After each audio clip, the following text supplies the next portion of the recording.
Hi, my name is Cindy DeWolf, and today we'll be talking about what it takes to become a sports agent and how women are influencing in the sports agent world.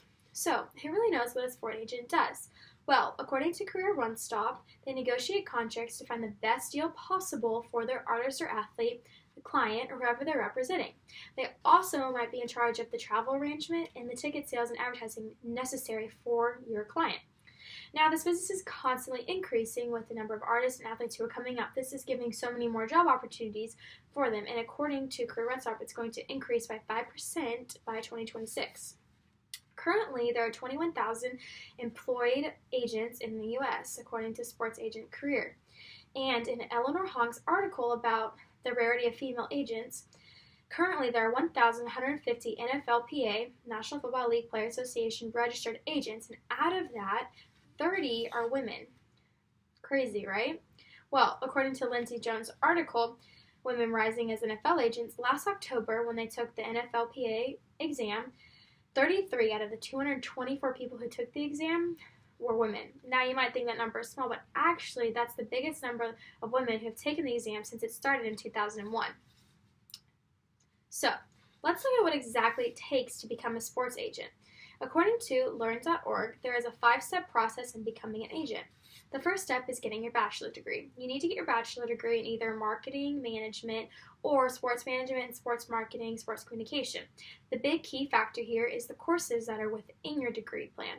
So some big courses that you should look at to make sure you take are marketing, economics, finance, sports law and management, sponsorship relationships, league and team equity issues, sport ethics, and player management relationships. These help play a role in learning the job.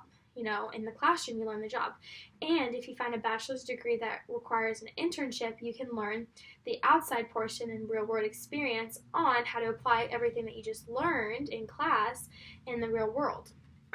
The second thing you need to do is your master's. Now, most jobs don't require your master's degree, but in sports, it is required to have a master's degree. So you either can get it in law or get your master's in marketing, management, sports communication, sports management, something that you majored in, you're just getting the master's in. So once you do that, you need to figure out what sport exactly do you want to practice? What do you want to go be an agent for? Do you want to be an agent in the NFL or the NHL or the NBA? Well, for the NBA and NFL, it's required that you take a certification test to be certified by their player association. So, let's figure out how you do that. According to Agents NFL Player Association article, the process to become an NFL certified agent is an application fee of $2,500, an undergrad and postgrad degree from an accredited university. You need to authorize them to be able to perform a background check on you. You have to attend the mandatory 2-day session in Washington, D.C. First day you'll learn everything, second day you'll take the test, and you have to successfully pass the written and the multiple choice portion of this test. You have to have a valid email address. You have to download the PDF of regulations and, so you know everything for the NFL. Now, passing this exam is a 70 or above, and with doing so, you gain the NFLPA's official certification that you can go practice for the NFL, become an agent for someone. So, with doing this, you have to still attend one of the 3 NFLPA seminars each year. Not bad, right? So, let's talk about networking. Networking is a big deal in sports, especially in any job, really, but really in sports. So, once you get your degree, you hopefully have done some internships to help make better connections out in the real world. Once you get your first job, you create your connections. Once you create connections, it's going to lead to your first client. And once you have your first client, that's going to really represent your reputation. That's going to build who you are in this industry and make a name for yourself. So that's a big deal. You always need to be thinking about that in this industry because it's very competitive. So you need to think of ways that you can better yourself in the marketing and networking with yourself. So now that we have learned all the schooling and tests that you need, let's go take a look at your salary. So each state obviously is going to have different pay, but let's go look at Texas since we live here. So according to Career One Stop, they showed their rates in low, medium, high. So the low is 41,740 rates.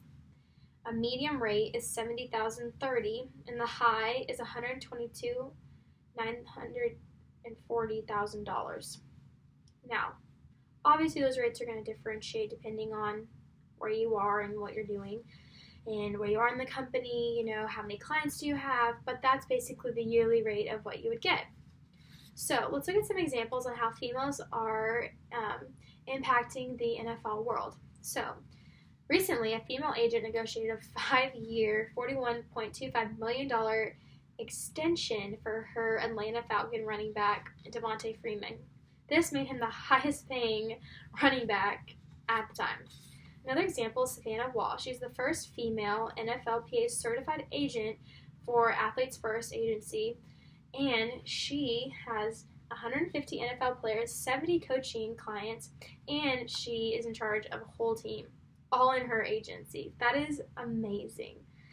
Kim Molly represents 3 players who were the top NFL picks. Kelly Masters was the first woman to represent a first-round draft pick, and Phyllis Freeman was thought to be the first female agent to represent a Pro Bowl free safety. That is a big deal. But a person who I would love to work for and I really look up to is Kristen Quilla. She has her own agency called Vanguard Sports now, and she has made a big impact in the NFL world, and that she, was in a world of just men, and she had a big name for herself, and her first client was actually an NFL person who took a chance on her, and I would love to get to learn from her. So in conclusion, I have taught you what it takes to become a sports agent, the role females are playing in it, and how it's increasing in the years now and years to come, and hopefully I can get to be a part of that. Thank you so much.